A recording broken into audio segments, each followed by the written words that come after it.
تأخير اجتماع الحكومة الإسرائيلية لأن رئيس الوزراء الإسرائيلي كان يجري مشاورات أمنية مع رئيس هيئة الأركان والقادة الأمنيين، ويرجح بأن هذه المشاورات تتعلق باستهداف سيارة في كفرة جنوب لبنان منذ قليل.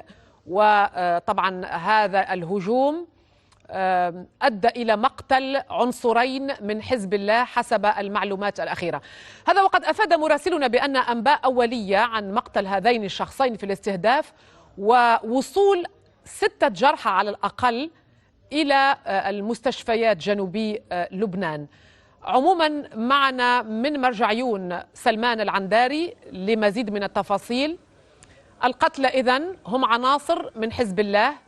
في أقل من 24 ساعة حزب الله يتلقى ضربتين بمقتل على الأقل 4 عناصر منه.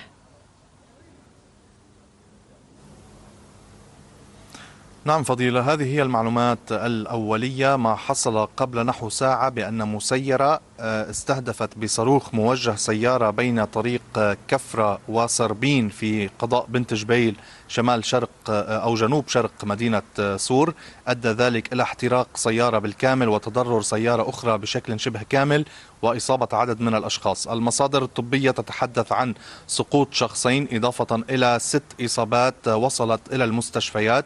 بعض هذه الإصابات إصابات متوسطة وبعضها أيضا إصابات خطرة.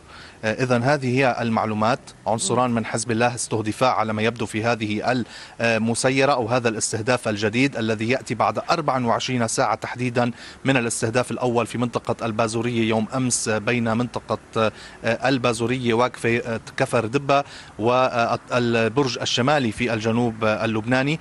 هو استهداف يثير الكثير من المخاوف وأيضا الكثير من التساؤلات فضيلة، خصوصا وأنه يطرح علامات الاستفهام حول مدى الاختراق الإسرائيلي للجنوب اللبناني لأجهزة حزب الله، ربما مدى التفوق الإسرائيلي التكنولوجي في ملاحقة القيادات أو المقاتلين أو الشخصيات الميدانية والقيادية في الحزب أو في الفصائل الفلسطينية، ومدى أيضا وجود متعاملين مع إسرائيل على الأراضي اللبنانية ربما يمدون إسرائيل بمعلومات معينة، معلومات أمنية حساسة. وكانت بعض السلطات والخبراء تحدثوا قبل أيام عن إمكانية خرق شبكة الاتصالات، الهواتف الخلوية والهواتف الأرضية في منطقة الجنوب من الجانب الإسرائيلي عبر القول للسكان بأنهم موظفون في مصارف أو موظفون في مؤسسات وأخذ معلومات حساسة من السكان ومن الأهالي، هذا فضلا عن اختراق الهواتف وملاحقة المطلوبين لدى إسرائيل في مختلف المناطق اللبنانية. إذن هو استهداف خطير بحسب المصادر الأمنية والطبية. إذن هناك قتلان نتيجة هذا الاستهداف إضافة إلى عدد من الجرحى وصلوا إلى مستشفى تبنين في الجنوب اللبناني.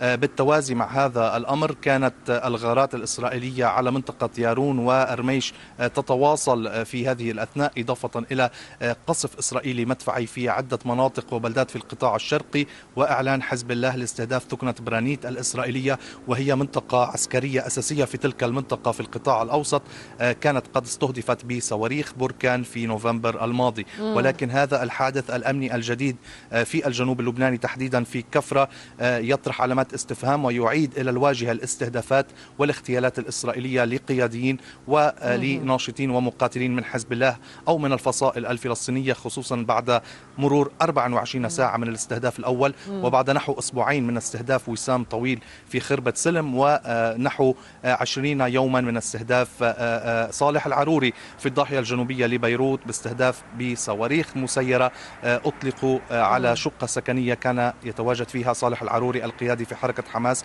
وبالتالي ننتظر إعلان هوية من الذي استهدف داخل هذه السيارة في بلدة كفر جنوبي لبنان. فضيل سلمان، من الواضح وحسب يعني المعلومات الأولية هو خرق أمني خطير بالنسبة لحزب الله. كل هذه الاستهدافات لعناصر للحزب في وقت قياسي، ما الذي يترك للحزب من خيارات برأيك على المستوى الأمني والاستراتيجي؟ بالفعل هو خرق أمني كبير، اختراق أيضا خطوط المقاتلين أو أمن المقاتلين والقياديين في حزب الله، وهذا يطرح علامات استفهام كثيرة. يقال هنا في لبنان بأننا بدأنا في المرحلة الثانية أو الثالثة من العمليات والاقتتالات أو العمليات الإسرائيلية في الجنوب اللبناني، بعدما كانت هذه الاستهدافات ربما تأخذ منحى القصف المدفعي على أطراف بلدات.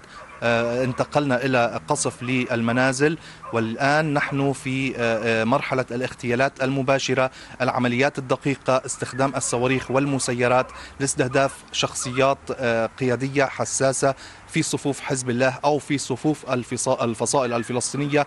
وهذا الأمر مثير للمخاوف فضيلة، لأنه من شأنه أن يصعد الأمور أكثر في لبنان، أن يدفع حزب الله أيضا إلى تصعيد موقفه وتصعيد عملياته في الجنوب، خصوصا وأن هذا الاستهداف ربما طال مدنيين وليس فقط مسؤولين أو عناصر في حزب الله. وبالتالي يجب علينا انتظار رد حزب الله في المقابل والرد الإسرائيلي أيضا في المقابل، وهذا الأمر من شأنه أن يخلق تعقيدات عدة على الجبهة الجنوبية، خصوصا وأن خبراء كانوا يتحدثون أن خرق قواعد الاشتباك هنا على الحدود اللبنانية وإن حصل في الفترة الماضية، ولكن لم يحصل أي أخطاء قد تكون خارج الحسبان، وبالتالي في حال حصول أي خطأ خارج الحسبان من شأنه أن يجتاز الخطوط الحمراء وتتوسع العمليات القتالية في لبنان لتشمل مختلف الأراضي اللبنانية نتيجة هذا الاستهداف ربما، أو هذه العمليات التي تأخذ أنماطا خطيرة بالنسبة لحزب الله وأيضا بالنسبة للبنان هنا، خصوصا وأن هذه العمليات بدأت تأخذ أشكالا متسارعة إن صح التعبير